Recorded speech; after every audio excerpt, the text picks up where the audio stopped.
What's happening, people? Back with another reaction, back with some more J-Rush. We're returning to Passion 1987. Thank you as always to Darren. And the next track is Falling in Love. So in this regard, and given the title of the album and the running themes that seem to pervade track to track, album to album, my expectation is that this would relate to the passion of infatuation, of the early stages of coming to love someone. So not when you've known each other for years, not when you know each and everything about the other person, but the experience of getting to know someone better, finding that you're very compatible, getting excited about sharing things, and feeling connections growing and strengthening. So there may be a bit of a almost, let's say, naive passion, meaning over time you may come to learn that there's things about the other person that are difficult or are hard to reconcile with your own personality and so on, though even then a more mature and sophisticated love can emerge. But given the title and given the theme of the album, I would expect this to relate to the passion of infatuation, those early stages when it's very exciting and new and you can feel yourself getting more and more emotionally powerful and attached to the other person. So let's see if I'm right about that. This is Jennifer Rush. The track is Falling in Love, and it's from her 1987 album Passion.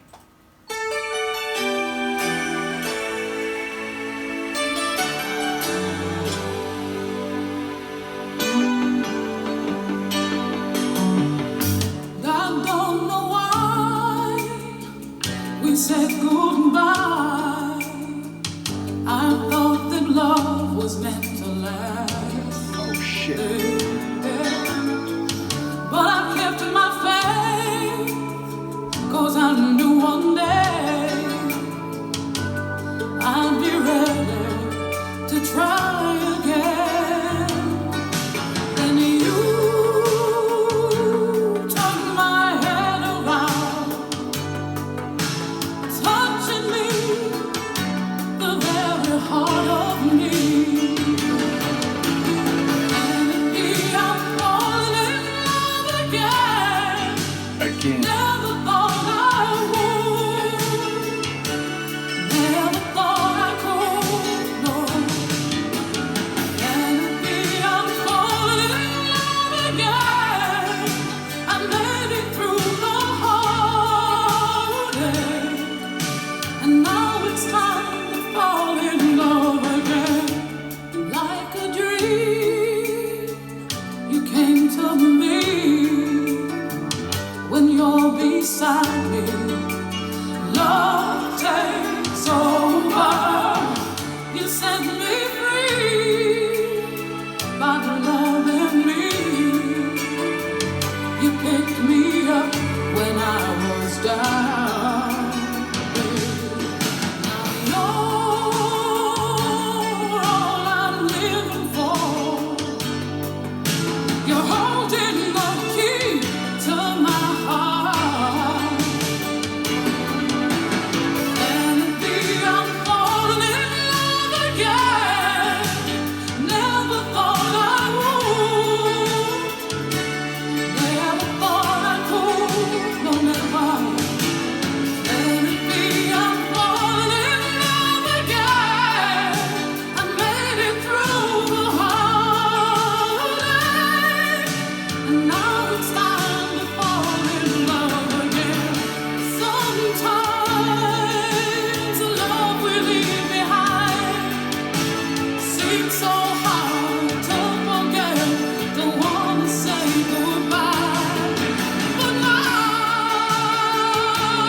is singing like that and the sax is playing, let it run, producers.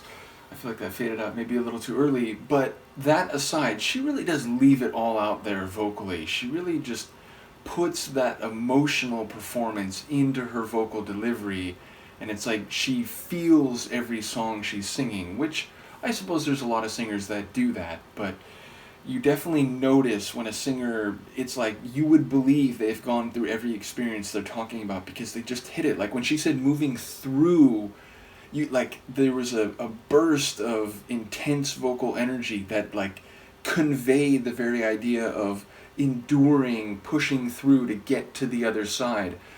So I actually failed to comment at the end of You're My One and Only, but it's the same here, so I'll sort of double for both songs. I like the way in a number of her tunes there's like a true keyboard line, you know, sort of sounding like a piano line, but then there'll be these like organ chords of more like electronic keyboard type of sound, either like up high or supporting the like lead melodic line on the piano. And of course, people who know my channel, and certainly those who've been following this deep dive where the saxophone has showed up a few times, you'll be aware that that saxophone interjection or introduction into the tune just took it to another level for me, and was very soulful and smooth and had a lot of charisma to it. So yes, I'm a huge fan of the sax. I think it works perfectly here, and as I said, I was sad to hear the song start to fade. I felt like it could have cycled around one more measure with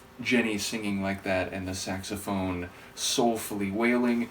Nevertheless, this is another one where I think she's speaking to her intense passion for this person who she's deeply in love with.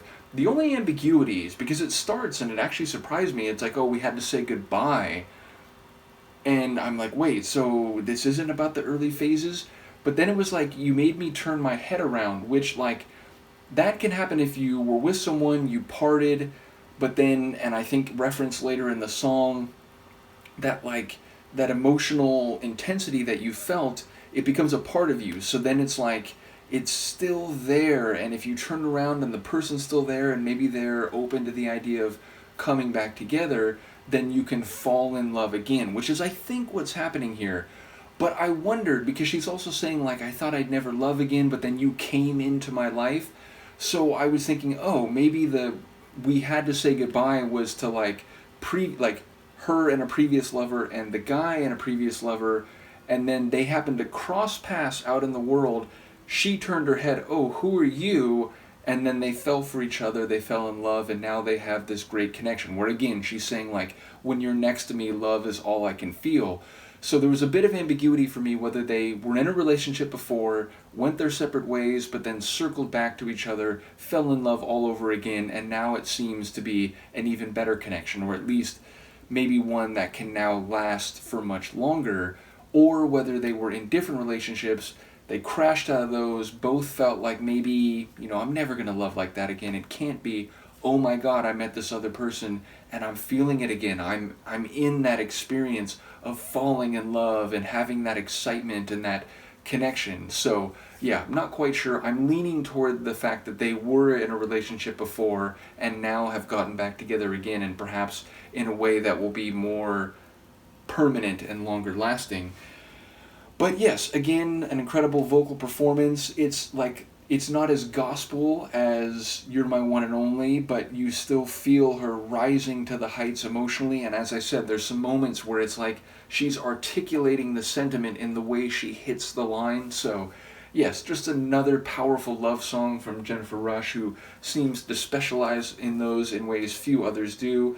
When we come back next time, it'll be When I Look in Your Eyes, which would suggest that there's a visceral, intimate, unspoken passion where you don't even need to try to encapsulate it in words, which, you know, people often talk about. I'm certainly not going out into uncharted territories when I say there are psycho-emotional experiences which, despite our ability to infuse word sounds, verbal sounds, what we call language, with as much semantic meaning as we can, sometimes there are experiences that exceed those, and where you simply cannot convey everything that you feel and see into language, and so looking in someone's eyes might be a more revelatory and powerful experience than 1,000 words trying to explain it could possibly indicate. So that would be my expectation. I'll think more about it in the meantime, and when we come back, I'll certainly